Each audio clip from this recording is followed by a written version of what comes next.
नमस्कार. मी प्राध्यापक दगडूशेख परत एकदा आपलं या टॅली ऑनलाईन लेक्चरमध्ये स्वागत करतो.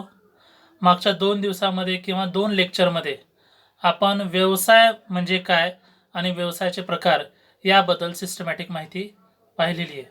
Business as per working point of view कोणते आहेत किंवा business as per legal or licensing point of view कोणते व्यवसाय आहेत, आणि तिसरा प्रकार पाहिलेला आहे business as per profit point of view. As a student, teacher किंवा बिझनेसमॅन कोणीही असेल, यांना एखाद्या व्यवसायाचं अकाउंट सुरू करण्याअगोदर हे लक्षात येणं महत्त्वाचं आहे की माझा व्यवसाय प्रॉफिट आहे का नॉन प्रॉफिट आहे, माझा व्यवसाय मॅन्युफॅक्चरिंग आहे, ट्रेडिंग आहे का सर्व्हिस आहे, आणि माझ्या व्यवसायाचं लायसन्सिंग कोणतं आहे. हे जर आपल्याला माहिती असेल तर आपल्या अकाउंटिंग करण्यामध्ये किंवा हिशोब ठेवण्यामध्ये कसल्याही पद्धतीची चूक होणार नाही. त्यामुळं हे माहिती असणं म्हणजे तुमचं अकाउंटिंगमध्ये परफेक्ट होणं आहे. तर आतापर्यंत आपण व्यवसायाबद्दल पाहिलं, पण फक्त व्यवसायाचंच अकाउंटिंग केलं जात नाही, तर इंडिव्हिज्युअल पर्सन, एका व्यक्तीचं देखील अकाउंटिंग करण्यात येतं. म्हणजे मी कुठेही नोकरी करत नाही आहे, माझा फक्त जॉब आहे आणि मी दरवर्षी इन्कम टॅक्स भरतो, तर मला त्या ठिकाणी इंडिव्हिज्युअल अकाउंटिंग किंवा आपल्याला आपल्या फॅमिलीचे अकाउंटिंग देखील करता आली पाहिजे. आज आपण पाहतोय की लॉकडाऊनच्या काळामध्ये सर्वजण एकाच कामामध्ये व्यस्त आहेत, ते म्हणजे फायनान्शियल प्लॅनिंग, फायनान्शियल मॅनेजमेंट कसं करायचं, कमीत कमी खर्च कसा करायचा, उत्पन्नाचे सोर्स कसे वाढवायचे. कारण की आतापर्यंत सर्वजण एकाच उत्पन्नावर त्या ठिकाणी डिपेंड होते किंवा अनेक खर्चांवर त्यांचं लक्ष नव्हतं. पण आज सर्वजण फायनान्शियल प्लॅनिंग करत आहेत, फायनान्शियल मॅनेजमेंट करत आहेत की दर महिन्याला माझा खर्च कसा कमी होत जाईल आणि उत्पन्नाचे सोर्स कसे वाढत जातील. पण त्यासाठी अगोदर स्वतःचा हिशोब, स्वतःच्या फॅमिलीचा हिशोब आपल्याला करता आला पाहिजे. फक्त व्यवसायाचाच हिशोब असतो असं नाही, तर स्वतःच्या फॅमिलीचा किंवा आपला जर हिशोब आपल्याला स्वतःला ठेवता आला तर कधीही भविष्यामध्ये आपलं किंवा आपल्या फॅमिलीचं फायनान्शियल प्लॅनिंगचं नियोजन कधीही बिघडणार नाही आणि कधीही आपली फायनान्शियल पोझिशन ही स्ट्रॉंग असेल. आणि ज्यांची फायनान्शियल पोझिशन स्ट्रॉंग असते त्यांची ॲटोमॅटिक आपल्याला डेव्हलपमेंट होते. तर हे समजण्यासाठी तुम्हाला फक्त लक्ष देऊन लेक्चर रेग्युलर ऐकायचे, जसे तुम्ही मागचे 2 लेक्चर ऐकलेले आहेत तसे याच्या पुढचे लेक्चर ऐकायचे आहेत. मी तुम्हाला कन्फर्म सांगू शकतो की तुम्ही जर हे लेक्चर जर व्यवस्थित ऐकत असताल तर 100% तुम्ही त्या ठिकाणी अगोदर स्वतःचं अकाउंटिंग सुरू करायला येईल, त्यानंतर तुमच्या फॅमिलीचं अकाउंटिंग तुम्हाला व्यवस्थित ठेवता येईल. स्वतःचा टॅक्स तुम्ही दरवर्षी किती टॅक्स भरताय, तुमचं इयरली इन्कम किती झालेलं आहे, इयरली खर्च किती झालेला आहे, तुम्हाला किती टॅक्स द्यावा लागणार आहे, हे तुम्हाला स्वतः लक्षात येईल. पण त्यासाठी रेग्युलर लेक्चर अटेंड करणं, लेक्चर अटेंड करून क्वेश्चन ॲन्सरिंग करणं, डाऊट क्लिअर करणं या ठिकाणी महत्त्वाचं आहे. तर चला आज आपण इंडिव्हिज्युअल पर्सन्स अकाउंटिंग, व्यवसायाचे अकाउंटिंग आणि बिझनेस अकाउंटिंग यामध्ये फरक काय हे आपण या ठिकाणी पाहणार आहोत. आपल्या देशामध्ये 2 प्रकारचे टॅक्सेस आहेत. एक आहे डायरेक्ट टॅक्स आणि दुसरा आहे इनडायरेक्ट टॅक्स. डायरेक्ट टॅक्स हे इंडिव्हिज्युअल पर्सन्स भरत असतात, तर इनडायरेक्ट टॅक्स हे व्यवसायाच्या माध्यमातून भरण्यात येतात. टॅक्स ही अशी सिस्टीम आहे ज्याच्या माध्यमातून गव्हर्नमेंटला रेव्हेन्यू होतो आणि तो जो रेव्हेन्यू गव्हर्नमेंटला मिळालेला आहे, तो जे काही इन्कम गव्हर्नमेंटला मिळालेला आहे, त्या इन्कमचा वापर करून गव्हर्नमेंट आपल्या देशामध्ये वेगवेगळ्या प्रकारचे डेव्हलपमेंटचे कामं त्या ठिकाणी करत असते. आणि दरवर्षीच्या बजेटमध्ये हे आपल्या देशाचं इन्कम किती आहे आणि आपल्या देशाचा खर्च किती आहे हे आपल्याला लक्षात येतं. त्यामध्ये असं दाखवलं जातं, न्यूजपेपरमध्ये तुम्ही पब्लिश झालेलं पाहिलं असताल की कशा पद्धतीनं 1 रुपया आपल्याकडे जमा होतो आणि तो 1 रुपया कसा खर्च होतो, ते दरवर्षीच्या बजेटमध्ये त्या ठिकाणी दाखवलं जातं. तर गव्हर्नमेंट 2 माध्यमातून पब्लिककडून टॅक्स वसूल करते. 2 प्रकारचे टॅक्स आजच्या घडीला वसूल केले जातात. ते म्हणजे पहिलं आहे डायरेक्ट टॅक्स आणि दुसरा आहे indirect tax.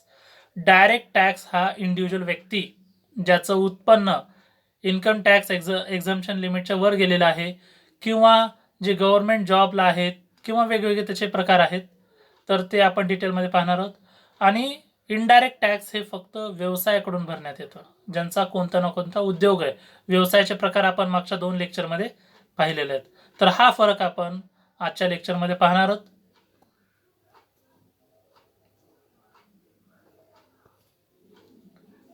Difference between direct tax म्हणजे individual persons accounting and indirect taxes म्हणजे बिझनेस अकाउंटिंग, या दोघांमध्ये नेमका काय फरक आहे हे आपल्या लक्षात येणं महत्त्वाचं आहे.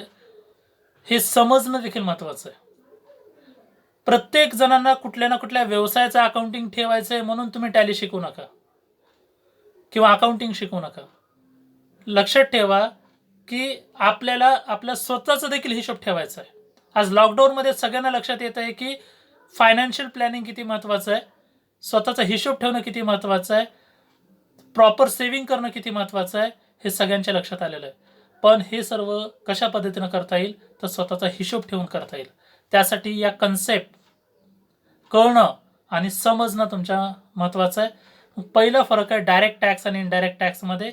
डायरेक्ट टॅक्समध्ये पेअर ऑफ टॅक्स आणि सफरर ऑफ टॅक्स एकच जण असतं.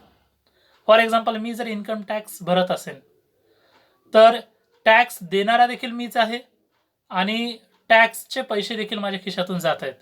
म्हणून डायरेक्ट टॅक्स हा एका व्यक्तीच्या इन्कममधून जाणारा जो टॅक्स आहे त्याला डायरेक्ट टॅक्स असं म्हणलं जातं. कारण की टॅक्स देणारा देखील मीच आहे आणि ज्याच्या खिशातून तो टॅक्स कटत आहे तो देखील मीच आहे.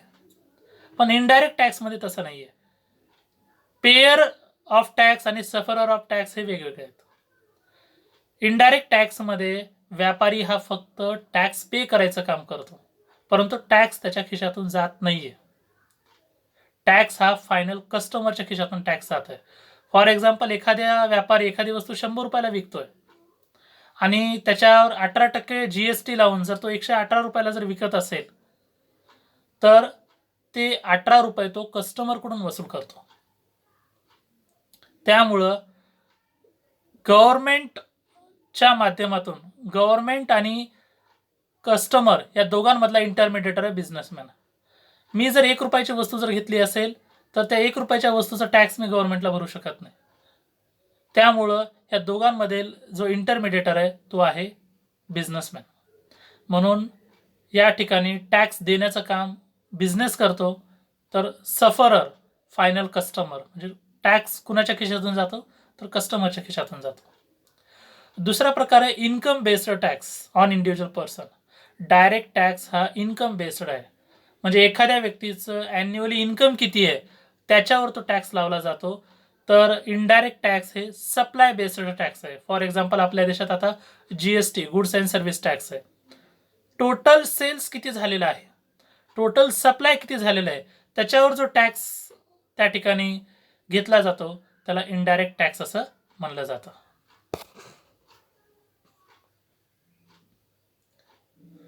रेट्स तर व्यक्तीनुसार वेगवेगळे टॅक्सेस आहेत. दरवर्षी ज्यावेळेस बजेट डिक्लेअर केलं जातं त्या बजेटमध्ये सांगितलं जातं की किती इन्कमवर किती टॅक्स लागलेला असेल आणि कोणत्या व्यक्तींवर काय पर्सेंटेज असेल. पर्सन टू पर्सन आणि इन्कमनुसार टॅक्सचे रेट बदलतात. डायरेक्ट टॅक्सेसचे रेट बदलत असतात. म्हणजे एखाद्याचं 5 लाख रुपये उत्पन्न आहे त्याच्यावर वेगळा टॅक्स आहे, एखाद्याचं 10 लाख उत्पन्न आहे त्याच्यावर पर्सेंटेज वेगळा आहे, आणि एखाद्याचं 30 लाख किंवा त्याच्यापेक्षा जास्त उत्पन्न आहे इयरली, आपण इयरली इन्कम बद्दल बोलतोय, तर त्याच्यावर वेगळा टॅक्स गव्हर्नमेंटकडून चार्ज केला जातो. पण इनडायरेक्ट टॅक्समध्ये बिझनेस टू बिझनेस टॅक्स वेगळा नसतो, सगळ्यांना पर्सेंटेज सारखं असतं. प्रत्येक वस्तूला 5% जर टॅक्स असेल, आज आपल्या देशात 3%, 5% अशा वेगवेगळ्या टक्केवारीनं GST वसूल केला जातो, तर प्रत्येक व्यवसायासाठी तो टॅक्स सारखा असतो. बिझनेसनुसार तो टॅक्स बदलत नाही. हा मेन फरक आहे. त्यानंतर पुढचा फरक, entire income goes to central government of India. Direct tax जो वसूल करण्यात येतो त्याचं पूर्ण उत्पन्न सेंट्रल गव्हर्नमेंटला त्या ठिकाणी पाठवण्यात येतं, केंद्र सरकारला जातो. तर इनडायरेक्ट टॅक्समध्ये जे काही रेव्हेन्यू त्या ठिकाणी कलेक्ट होतो त्याचा 50% म्हणजे CGST central goods and service tax हा केंद्र सरकारला जातो, तर 50% state goods and service tax हा राज्य सरकारला जातो. त्यामुळे इनडायरेक्ट टॅक्सचे 2 पार्ट करण्यात येतात. अर्धा पार्ट जातो सेंट्रल गव्हर्नमेंटला आणि अर्धा पार्ट जातो स्टेट गव्हर्नमेंटला.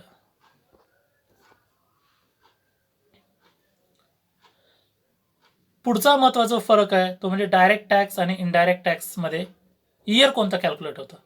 तर डायरेक्ट टॅक्स हे प्रिव्हियस इयरवर कॅल्क्युलेट केलं जातं आणि ज्या इयरमध्ये ते कॅल्क्युलेट केलं जातं त्याला असेसमेंट इयर असं म्हणलं जातं. म्हणजे 2019-20मध्ये जे माझं उत्पन्न झालेलं आहे त्या उत्पन्नाचा टॅक्स मी ते 2020-21मध्ये भरणार आहे. तर या ठिकाणी 2019-20 हे प्रिव्हियस इयर आहे आणि 2020-21 हे असेसमेंट इयर असं म्हणलं जातं. म्हणजे डायरेक्ट टॅक्स म्हणजे इन्कम टॅक्स, TDS हे डायरेक्ट टॅक्सवर त्या ठिकाणी प्रिव्हियस इन्कमवर त्या ठिकाणी भरण्यात येतात. तर इनडायरेक्ट टॅक्सेसमध्ये प्रिव्हियस इयर असेसमेंट इयर कोणतीही कन्सेप्ट नसते. दरवर्षी किंवा काही व्यापारी दर महिन्याला टॅक्स भरतात, काही व्यापारी 3 महिन्याला टॅक्स भरतात, तर काही व्यापारी इयरली टॅक्स भरतात. या ठिकाणी कुठलंही इयर कॅल्क्युलेट केलं जात नाही. कंपल्सरी त्यांना नियमानुसार मंथली, क्वार्टरली, 6 मंथली किंवा इयरली टॅक्स भरावा लागतो. डायरेक्ट टॅक्समध्ये central board of direct tax हे डिपार्टमेंट याचं सर्व नियोजन करत असतं. किती कस्टमरचं उत्पन्न इन्कम टॅक्स एक्झम्पशनच्या लिमिटच्या वरी गेलेलं आहे ते लक्ष ठेवणं, त्यांच्याकडून टॅक्स वसूल करणं, सगळं नियोजन करायचं काम CBDT करत असतं. तर इनडायरेक्ट टॅक्समध्ये central board of excise and customs is an important part of department revenue.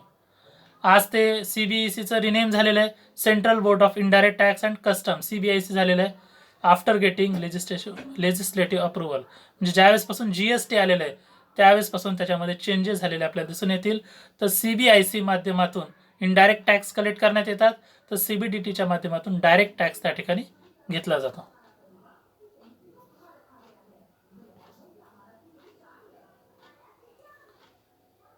आता त्याचे काही एक्झाम्पल आपण पाहणार आहोत. Following are the examples of pair of tax whose income is above the exemption limit of government rules. शाळा आणि कॉलेजचे शिक्षक, doctors, engineers, lawyers, all professionals आणि सॅलरीड पर्सन. मग ते गव्हर्नमेंट नोकरी असेल, गव्हर्नमेंटची सॅलरी असेल किंवा प्रायव्हेट सॅलरी असेल, एखाद्या व्यक्तीचं उत्पन्न जर इन्कम टॅक्सच्या एक्झम्पशनच्या लिमिटच्या वरी जात असेल तर त्यांना डायरेक्ट टॅक्स भरणं कंपल्सरी आहे. मग डायरेक्ट टॅक्स इन्कम टॅक्सच्या माध्यमातून काही ठिकाणी वसूल केला जातो, काही ठिकाणी TDSच्या माध्यमातून, अनेक असे वेगवेगळे माध्यम आहेत जे तुमच्या CA किंवा टॅक्स कन्सल्टंटकडून तुम्ही माहिती करून घेऊ शकता. पण डायरेक्ट टॅक्स एक्झम्पशन लिमिटच्या जर पुढे गेलेला असेल, असं नाही की इथं जे एक्झाम्पल दिले त्यांनाच टॅक्स भरावा लागतो. असा कोणताही व्यक्ती, इंडिव्हिज्युअल व्यक्ती ज्याचं उत्पन्न इन्कम टॅक्स डिपार्टमेंटनं दिलेल्या एक्झम्पशन लिमिटच्या वर जर जात असेल अशा सर्वांना टॅक्स द्यावा लागतो. मग तो प्रायव्हेट नोकरी असेल किंवा गव्हर्नमेंट नोकरी असेल, इंजिनियर, लॉयर, डॉक्टर, प्रोफेशनल किंवा कोणताही व्यक्ती किंवा एखादा व्यापाऱ्याला सुद्धा इन्कम टॅक्स भरावा लागतो. त्यामुळं ज्याचं उत्पन्न एक्झम्पशन लिमिटच्या वरी जातं त्यांना डायरेक्ट टॅक्स भरणं कंपल्सरी आहे. आणि डायरेक्ट टॅक्स भरणं कंपल्सरी असल्यामुळे त्यांना इंडिव्हिज्युअल अकाउंटिंग सुद्धा करणं कंपल्सरी आहे. अनेक जण टाळायचं काम करतात किंवा दुसऱ्यावर डिपेंड राहतात, पण या ठिकाणी दुसऱ्यावर डिपेंड राहून चालणार नाही. स्वतःचं अकाउंट जर तुमचं उत्पन्न इन्कम टॅक्स एक्झम्पशनच्या लिमिटच्या वरी जात असेल तर स्वतःचं अकाउंटिंग स्वतः करता आलं पाहिजे. स्वतःचं वर्षाचं इन्कम, वर्षाचा खर्च, किती टॅक्स मला लागणार आहे हे समजणं आज काळाची गरज आहे. आपण दुसऱ्यावर डिपेंड राहू शकत नाही. आपल्याला स्वतः समजलं तर आपलं फायनान्शियल प्लॅनिंग कधी चुकणार नाही. आणि फायनान्शियल प्लॅनिंग जर चुकत नसेल तर आपण कधीही आर्थिक कंडिशन आपली बिघडणार नाही, आपण कंटिन्यू सरप्लसमध्ये राहू. तर इनडायरेक्ट टॅक्समध्ये all types of profit organisation, सगळ्या प्रकारचे वर्किंग किंवा लिगल लायसन्सिंगनुसार असणारे बिझनेस सगळ्यांना इनडायरेक्ट टॅक्स भरणं कंपल्सरी आहे. GST भरणं कंपल्सरी आहे. GSTची देखील टर्नओव्हरची लिमिट देण्यात आलेली आहे. वेगवेगळ्या व्यवसायासाठी वेगवेगळी लिमिट त्या ठिकाणी देण्यात आलेली आहे. ते लिमिट तुम्ही तुमची CA किंवा टॅक्स कन्सल्टंटकडून जाणून घेऊ शकता की सेल्सची जी लिमिट आहे, टर्नओव्हरची जी लिमिट आहे, त्या लिमिटच्या वरी जर तुमचं टॅक्स जात असेल किंवा टर्नओव्हर जात असेल तर तुम्हाला गव्हर्नमेंटला GST भरणं त्या ठिकाणी कंपल्सरी आहे. परत एकदा आपण इथं क्वेश्चन आणि आन्सर्स त्या ठिकाणी पाहत आहोत. कमेंट सेक्शनमध्ये आपल्याला आपल्या ओळखीतील कुठल्याही अशा 10 व्यक्तींची नावं लिहायची आहेत जे इन्कम टॅक्स भरत आहेत किंवा TDS भरत आहेत. लक्षात ठेवा, इन्कम टॅक्स, TDS हा डायरेक्ट टॅक्सचाच प्रकार आहे. काही जण TDS भरतात, काही जण इन्कम टॅक्स भरतात. तर हे एक्झाम्पल तुम्हाला लिहायचे आहेत. जरी तुम्हाला जर हे एक्झाम्पल लक्षात येत नसतील तर कुठली इमॅजिनरी 10 नावं तुम्ही या ठिकाणी लिहू शकता. आणि कमेंट सेक्शनमध्ये इनडायरेक्ट टॅक्स तुमच्या एरियामधील असे 10 व्यवसाय जे इनडायरेक्ट टॅक्स किंवा GST गव्हर्नमेंटला भरतात असे एक्झाम्पल त्या ठिकाणी लिहायचे आहेत. तर हे आपण सिस्टमॅटिकली डिटेलमध्ये डायरेक्ट टॅक्स आणि इनडायरेक्ट टॅक्समधला फरक पाहिलेला आहे. त्यासोबतच इंडिव्हिज्युअल पर्सन्स अकाउंटिंग का महत्त्वाची आहे आणि इंडिव्हिज्युअल बिझनेस अकाउंटिंग का महत्त्वाची आहे हे देखील आपण या ठिकाणी सांगितलेलं आहे. आता पुढील लेक्चर्समध्ये, आता पुढील येणाऱ्या काही लेक्चर्समध्ये आपण वेगवेगळे पॉईंट्स देखील डिस्कस या ठिकाणी करणार आहोत. पण हे पॉईंट्स सुरू होण्या अगोदर लक्षात ठेवा की सर्वांना एक टार्गेट मी त्या ठिकाणी देणार आहे की आपण एक पॉईंट्स लिहून काढा की आपल्या फॅमिलीचा मंथली इन्कम किती आहे किंवा आपल्या फॅमिलीचा मंथली एक्सपेन्स किती आहे आणि आपण सरप्लसमध्ये राहतो का, आपण त्या ठिकाणी सरप्लसमध्ये राहतो का, किंवा तुम्ही जर टॅक्स भरत असाल तर इयरली तुमचं इन्कम किती आहे, इयरली खर्च किती आहे आणि शिल्लक किती राहतं, स्वतःचा टॅक्स स्वतः काढता येईल का. आज प्रिव्हियस इयरचे इन्कम टॅक्स सगळेजण भरत आहेत. आज नवीन तारखा डिक्लेअर झालेल्या आहेत आणि सर्व व्यक्ती आज आपण पाहतोय टॅक्स, इन्कम टॅक्स रिटर्न भरायचं काम सुरू करत आहेत. आता CA आणि टॅक्स कन्सल्टंटचं काम चालू होईल. ते सगळ्यांचे ITR इन्कम टॅक्स रिटर्न भरून देण्याचं काम करतील. तर यावेळेस सर्वांनी स्वतःहून प्रयत्न करा की इयरली तुमची जी CA किंवा टॅक्स कन्सल्टंट आहेत ITR बनवत असताना नेमके कोणकोणते मुद्दे त्यांनी लक्षात घेत आहेत आणि कोणते पॉईंट्स वापरून त्यांनी इन्कम टॅक्स रिटर्न भरत आहेत आणि कशा पद्धतीने टॅक्स कॅल्क्युलेट करत आहेत हे लक्ष देऊन पहा. आपण टॅलीमध्ये तर थोडक्यात पाहणार आहोत, पण ज्यावेळेस आपण स्वतःचं इन्कम टॅक्स रिटर्न तुम्ही भरणार आहात त्यावेळेस तुम्ही लक्ष द्या की CA किंवा कन्सल्टंट नेमकं तुम्हाला कुठले प्रश्न विचारत आहे, कोणते डॉक्युमेंट तुम्हाला मागत आहे आणि कशा पद्धतीनं त्यांनी तुमचा टॅक्स कॅल्क्युलेट केलेला आहे, किती तुमचं इन्कम दाखवलेलं आहे, किती टॅक्स कॅल्क्युलेट झालेलं आहे हे स्वतः यावेळेस लक्ष द्या. तुमचा नेक्स्ट इयरला 100% तुम्ही स्वतःचं टॅक्स कॅल्क्युलेट करता येईल आणि स्वतःचे अकाउंटिंग करता येईल. तुम्ही इन्कम टॅक्स एक्झम्पशनच्या लिमिटच्या खाली जरी असताल तरी माझं सजेशन आहे सर्वांनी इंडिव्हिज्युअल पर्सन अकाउंटिंग चालू करावी. तुम्ही विद्यार्थी असताल तर जॉब करा, जॉबमधून येणारं इन्कम कॅल्क्युलेट करा. शिक्षक किंवा व्यापारी असताल तर त्या ठिकाणी तुमचं मंथली इन्कम, मंथली खर्च, बॅलन्स शिल्लक राहतं का कर्ज घ्यावं लागतं हे हिशोब ठेवायला चालू करा. आणि इनडायरेक्ट टॅक्सेसमध्ये जे व्यापारी व्यवसाय करत आहेत आणि ते GST भरायचं काम करत आहेत त्या व्यक्तीने देखील एखादा CA किंवा कन्सल्टंट GST भरत असताना तुम्हाला काय काय प्रश्न विचारतोय आणि कशा पद्धतीनं तो GST कॅल्क्युलेट करत आहे हे स्वतः लक्ष द्या. किंवा अकाउंटंट असेल तर अकाउंटंट नेमकं कशा पद्धतीनं काम करत आहे ते लक्ष द्या. नक्की नेक्स्ट इयरला तुम्ही सुद्धा तुमचा GST कसा कॅल्क्युलेट करायचा, गुड्स अँड सर्व्हिस टॅक्स कशा पद्धतीनं कॅल्क्युलेट करायचा, तुम्हाला दर महिन्याला टॅक्स द्यावा लागतो का दर 3 महिन्याला द्यावा लागतो हे चेक करा. पण मी सांगितल्याप्रमाणे हे लेक्चर रेग्युलरली ऐकणं, त्यासोबतच रेग्युलरली तुम्ही त्या ठिकाणी क्वेश्चन ॲन्सर्स त्या ठिकाणी ॲन्सर्स दिले पाहिजे आणि सोबतच तुम्हाला जे काही क्वेश्चन माझ्यातर्फे विचारण्यात आलेले आहेत त्याचे ॲन्सर देणं आणि तुमचे डाऊट्स. मी पाहतोय अनेक जण फक्त व्हिडिओ ऐकतायत किंवा काही जण 1 अटेम्प्टमध्ये पूर्ण व्हिडिओ ऐकत नाही आहेत. तुम्हाला सर्वांना आपण सूचना दिलेली आहे की त्या ठिकाणी व्हिडिओ ऐकत असताना पेन आणि कागद तुमच्यासोबत ठेवा. प्रत्येक मिनिट लक्ष देऊन ऐका. मी माझा अनुभव तुमच्यासोबत शेअर करत आहे. मला ज्या अडचणी आल्या इन्कम टॅक्स भरत असताना किंवा व्यवसाय करत असताना त्या अडचणी तुम्हाला नाही आल्या पाहिजेत. मी अनेक व्यवसायाचं अकाउंटिंग सांभाळलेलं आहे. त्या बिझनेसमॅनला नेमकं काय अडचणी येतात किंवा अनेक शिक्षकांचं देखील अकाउंटिंग सांभाळलेलं आहे. तर त्या शिक्षकांना इन्कम टॅक्स भरत असताना काय अडचणी येत आहेत ते जास्तीत जास्त अडचणी तुमच्यासोबत मी शेअर करायचा प्रयत्न करतो. माझे अनुभव आणि माझ्या विद्यार्थ्यांचे अनुभव मागच्या 10 ते 12 वर्षात जेवढे मी अनेक स्टुडंट, टीचर आणि व्यापाऱ्यांना टॅली शिकवायचं काम केलेलं आहे तर त्यांना नेमकं काय अडचणी आलेल्या आहेत बिझनेस करत असताना किंवा अकाउंटिंग करत असताना, त्या अडचणी त्यांनी माझ्यासोबत शेअर केलेल्या आहेत.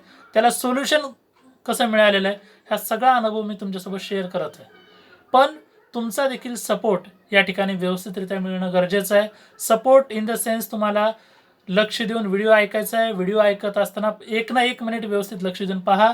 जिथं समजलं असेल तिथं तुम्हाला अजून काही डिटेल विचारायचं असेल तिथे विचारा. जिथं समजलं नसेल तो पॉईंट लिहून ठेवा, कारण की अनेक वेळेस आपल्याला नेमकं प्रश्न काय विचारायचा होता ते विसरून जातं.